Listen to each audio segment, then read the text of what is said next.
para sa'yo. Huwag maiinip dahil ganyan ang buhay sa mundo.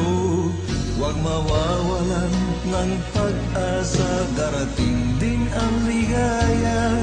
Ang isipin mo'y may bukas pa na mayroong saya.